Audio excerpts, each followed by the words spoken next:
بسم اللہ۔ جو کام کر نہیں سکتے اس کا ذمہ نہ لیجیے۔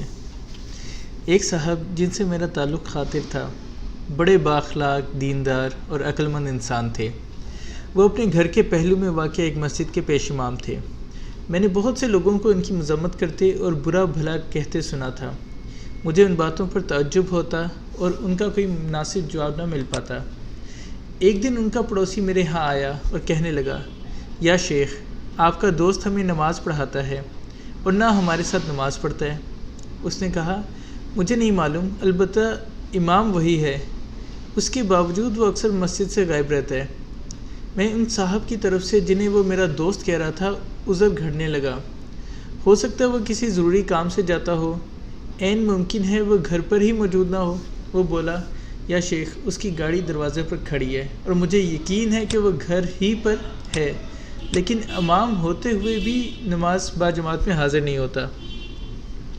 مجھے ان صاحب سے ہمدردی تھی، میں ان کی خیر خواہی کرنا چاہتا تھا اور ان کی اس کوتاہی کا سبب جاننا چاہتا تھا۔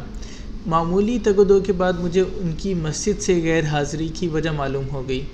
وہ صاحب چونکہ مسجد کے امام تھے، لوگ اپنی ضروریات لے کر ان کے پاس آتے اور مدد کے طالب ہوتے تھے۔ مثال کے طور پر کوئی مقروض آتا جو ایسے شخص آدمی کی تلاش میں ہوتا جو اس کا قرض ادا کر دے، یا کوئی طالب علم سیکنڈری اسکول پاس کر کے آتا اور یونیورسٹی میں داخلے کے لیے سفارش کی درخواست کرتا، کوئی مریض آتا جو کسی ہسپتال میں داخل ہونے کے لیے ان کی اعانت کا خواستگار ہوتا، کسی کے گھر بن بیاہی بیٹیاں یا بہنیں بیٹھی ہیں اور ان کے لیے مناسب بر کی تلاش میں آتا، کوئی گھر کرائے پر لے کر اس کی ادائیگی کے متعلق پریشان ہوتا، کوئی طلاق وغیرہ کے بارے میں فتوے کا کاغذ لیے آتا کہ امام صاحب مفتی اعظم کی خدمت میں حاضر ہوں اور فتویٰ لے کر آئیں۔ واضح رہے کہ سعودی عرب میں مساجد کے ائمہ کو بلند معاشرتی مقام حاصل ہے۔ اس کی ایک وجہ یہ بھی ہے کہ ملک کی تمام مساجد کا انتظام و انصرام حکومت کی ذمہ داری ہے۔ لوگ قطار اندر قطار اپنی ضروریات کے سلسلے میں ان کے پاس آتے رہتے، اور وہ جو معمولی صلاحیتوں کے حامل ایک معمولی انسان تھے، جن کے نہ تو تعلقات اتنے وسیع تھے اور نہ شخصیت ہی ایسی باروب تھی، بیچارے شرم و حیا اور مروت کے مارے معذرت کرنے کے بجائے ہر ایک سے وعدہ فرماتے جاتے کہ اس کا کام ہو جائے گا۔ لوگ مقررہ وقت ان کے پاس آتے اور وہ معذرت کر کے انہیں پھر کسی وقت آنے کے لیے کہہ دیتے، اور حالت یہ ہو چکی تھی کہ وہ لوگوں سے بھاگتے پھر رہے تھے، کسی کا فون نہ اٹھاتے اور اکثر گھر سے نہیں نکلتے تھے۔ سریرا کسی ستم رسیدہ سے آمنا سامنا ہو جاتا تو اول وہ ان کے خوب لتے لیتا، یہ عذر پیش کر کے جان چھڑانے کی کوشش کرتے تو وہ کہتا، ٹھیک ہے، آپ درست کہتے ہوں گے، لیکن مجھے بتائیے میرا کیا قصور تھا؟ مجھ سے آپ نے وعدہ کیوں کیا تھا؟ مجھ سے اتنی امیدیں کیوں بندھوائی تھیں؟ کوئی کہتا، مجھے آپ سے ہرگز یہ امید نہیں تھی، آپ نے مجھ سے وعدہ کیا تو میں نے دوسروں کو چھوڑ کر صرف آپ پر بھروسہ کیا۔ مجھے ان کے احوال سے کچھ واقفیت ہوئی تو میں نے اندازہ لگایا کہ انہوں نے اپنے فائدے کی خاطر ایک گڑھا کھودا جس میں وہ خود گر چکے ہیں۔ ایک بار میں نے انہیں کسی صاحب سے معذرت کرتے ہوئے سنا، وہ نہایت لجاجت سے کہہ رہے تھے، مجھے بہت افسوس ہے میں آپ کے لیے کچھ نہ کر سکا، جبکہ وہ صاحب غصے میں گرج رہے تھے۔ ٹھیک ہے، آپ نے میرا وقت کیوں ضائع کیا؟ آپ مجھے پہلے نہیں بتا سکتے تھے؟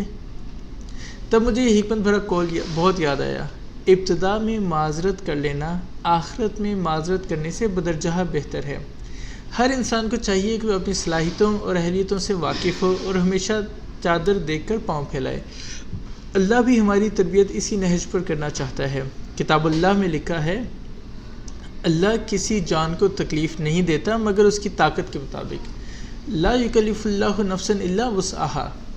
کتاب اللہ ہی میں ایک دوسرے مقام پر مرقوم ہے، اللہ کسی جان کو تکلیف نہیں دیتا مگر اسی شے کی جو اللہ نے اسے عطا کی ہے۔ رسول اللہ صلی اللہ علیہ وسلم نے بھی اسی بات سے منع کیا ہے کہ آدمی وہ کام اپنے ذمہ لے جسے انجام دینے کی قدرت نہیں رکھتا۔ مجھے ذاتی طور پر اس عمل کا تجربہ ہوا ہے۔ مجھے یاد ہے کہ ریاض کی ملٹری اکیڈمی میں ایک بار میں نے لیکچر دیا تھا۔ لیکچر کے اختتام پر ایک نوجوان میرے پاس آیا اور بولا، ایک بہت ضروری موضوع پر آپ سے بات کرنا چاہتا ہوں۔ میں نے کہا، جی فرمائیے۔ اس نے کہا، نہیں، اب نہیں، آج وقت کم ہے، آئندہ کسی روز میں آپ سے ملاقات کروں گا۔ وہ موضوع گفتگو کو اس کے حجم سے بڑھ کر اہمیت دیتا رہا اور میں اطمینان سے اس کی ڈینگیں سنتا رہا۔ دوسری بہت سی باتوں کی طرح زندگی نے مجھے یہ بھی سکھایا ہے کہ اکثر لوگ معاملات کو ان کے سائز سے زیادہ اہمیت دیتے ہیں۔ میں نے ایسے بہت سے افراد کا مشاہدہ کیا ہے جنہیں ادنیٰ ضرورت بھی درپیش ہو تو اسے پورا کیے بنا وہ چین سے نہیں بیٹھ سکتے۔ نوجوان نے مجھ سے کہا، جہاں تک مجھے معلوم ہے کل فلاں شہر میں آپ کا لیکچر ہے جو الریاض سے 200 کلومیٹر کے فاصلے پر واقع ہے۔ میں نے اس بات میں جواب دیا تو وہ بولا، میں وہاں لیکچر کے بعد آپ سے ملوں گا۔ مجھے اس کا جوش و خروش دیکھ کر ایک گنا تعجب ہوا۔ اگلے روز واقعی میں لیکچر دے کر نکلنے لگا تو وہ نوجوان نظر آیا۔ وہ بھاگتا ہوا میری جانب آ رہا تھا۔ کاغذ کا ایک ٹکڑا اس کے ہاتھ میں تھا۔ میں اسے لے کر ایک طرف ہو گیا۔ میں نے گرم جوشی سے کہا، آئیے آئیے، اللہ آپ کے شوق میں اضافہ کرے، فرمائیے میں آپ کی کیا خدمت کر سکتا ہوں۔ وہ گویا ہوا، یا شیخ، میرا ایک بھائی ہے جس کے پاس میٹرک کی سند ہے، میں چاہتا ہوں آپ اسے کوئی ملازمت دلوا دیں۔ میں نے حیرت سے پوچھا، بس یہی بات تھی؟ وہ بولا، جی بس یہی بات تھی۔ وہ نوجوان بہت پر امید تھا۔ میرا دل بھی اس کی مدد کرنے کو چاہ رہا تھا۔ محسوس ہو رہا تھا کہ اس کا بھائی واقعی مشکل حالات سے گزر رہا ہے۔ مجھے یقین تھا کہ میں اس سے کوئی وعدہ کر بیٹھا تو پورا نہیں کر سکوں گا۔ اس دور میں لوگ بی اے کی ڈگری کو نہیں پوچھتے، میٹرک کی سند پر کسی کو کیا نوکری مل سکتی تھی۔ میرے اختیارات کس حد تک ہیں یہ میں اچھی طرح جانتا ہوں۔ جہاں تک میرا تعلق ہے، صورتحال پیچیدہ تھی۔ میری دلی تمنا تھی کہ میرے پاس اختیار ہوتا تو میں اس بیچارے کی ضرور کوئی نہ کوئی مدد کرتا، لیکن بہر صورت میں اس کے لیے کچھ نہیں کر سکتا تھا۔ میں نے اسے مناسب انداز سے ٹالنا چاہا تاکہ اس کے جذبات مجروح نہ ہوں اور وہ بات بھی اس کی سمجھ میں آ جائے۔ میں نے کہا، بھائی بات یہ ہے کہ میں آپ کی مدد کرنا چاہتا ہوں۔ آپ کا بھائی میرا بھی بھائی ہے۔ جس طرح آپ اس کے لیے فکر مند ہیں ویسے میں بھی اس کے لیے فکر مند ہوں۔ اس کے باوجود میں آپ کی مدد کرنے سے قاصر ہوں، مجھے معاف کر دینا بھائی۔ اس نے کہا اور امید کا دامن اس کے ہاتھ سے چھوٹا جاتا تھا۔ یا شیخ، کوشش تو کیجئے۔ بھائی، میں نے کہا نا کہ میں آپ کی مدد نہیں کر سکتا۔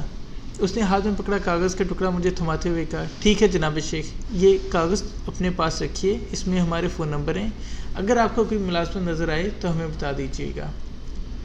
معاً مجھے ادراک ہوا کہ وہ مجھے امید کی رسی سے باندھے رکھنا چاہتا ہے۔ وہ میرے فون کا انتظار کرے گا، خود بھی آرزومند ہوگا اور اپنے بھائی کو بھی امید و بیم کی سولی پر لٹکائے رکھے گا۔ میں نے امید کی رسی کاٹتے اور اپنے آپ کو اس کی گرفت سے چھڑاتے ہوئے کہا، بلکہ یہ کاغذ آپ اپنے پاس رکھیے اور یہ لیجئے میرا فون نمبر۔ آپ کو کوئی ملازمت نظر آئے تو مجھ سے رابطہ کیجیے گا، ہو سکتا ہے میں اس سلسلے میں سفارش وغیرہ کر کے آپ کی مدد کر سکوں۔ نوجوان چند ثانیے خاموش رہا۔ میں انتظار میں تھا کہ وہ مجھے الوداع کرے، لیکن اس نے مجھے خوشگوار حیرت میں ڈالتے ہوئے کہا، اللہ آپ کا چہرہ روشن رکھے۔ واللہ یا شیخ، پچھلے برس میں نے اپنے بھائی کے بارے میں شاہی خاندان کے ایک فرد سے بات کی تھی۔ انہوں نے کاغذ تو لے لیا مگر آج تک مجھ سے رابطہ نہیں کیا۔ ایک بار میں نے میجر جنرل صاحب سے بات کی تو انہوں نے بھی کاغذ لے لیا لیکن مجھ سے رابطہ نہیں کیا اور نہ اس بات کو کوئی اہمیت دی۔ یہ لوگ غریبوں کی ذرا پرواہ نہیں کرتے، اللہ ان سے انتقام لے گا، اللہ۔ وہ ان پر بد دعائیں کرنے لگا۔ میں نے دل ہی دل میں اللہ کا شکر ادا کیا کہ اگر کاغذ لے لیا ہوتا تو بد دعائیں لینے والا تیسرا شخص میں ہوتا۔ جی ہاں، ابتدا ہی میں معذرت کر لینا وعدہ خلافی کرنے سے کہیں بہتر ہے۔ کتنا اچھا ہو اگر ہم اپنے اختیارات کے حدود میں رہتے ہوئے لوگوں سے صاف اور سیدھی بات کہہ دیا کریں، اور لوگوں ہی پر کیا موقوف، بیوی بچوں کے ساتھ زندگی گزارتے ہوئے گھر بار کی چھوٹی موٹی ضروریات میں بھی ہمیں اس اصول سے سرمو انحراف نہیں کرنا چاہیے۔ ایسا عموماً ہوتا ہوگا کہ آپ گھر سے نکلتے ہیں، پیچھے سے بیگم صاحبہ پکارتی ہیں، دودھ لیتے آئیے گا، چینی ختم ہو چکی ہے، یا پھر آج رات کھانا نہیں پکے گا، باہر سے لیتے آئیے گا، وغیرہ وغیرہ۔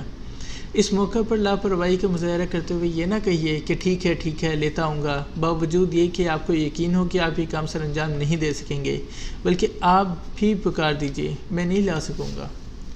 اس وقت صاف جواب واپسی پر جھوٹے عذر تراشنے سے بہتر ہوگا کہ وقت کم تھا، دکانیں بند تھیں یا میں بھول گیا تھا۔ یہی طرز عمل اپنے ساتھیوں، رفقائے کار، اپنے بھائیوں کے ساتھ بھی رکھیے۔ میرا خیال ہے جو بات میں آپ کے ذہن میں بٹھانا چاہتا ہوں وہ آپ تک بخوبی پہنچ چکی ہوگی۔ تجربہ: شروع میں معذرت کر لینا اخیر میں عذر تراشنے سے بدرجہ بہتر ہے۔ ایسی اور کہانیوں کے لیے آپ ہمارے پیج کو، ہمارے چینل کو سبسکرائب کیجیے اور اس ویڈیو کو شیئر کیجیے۔ السلام علیکم۔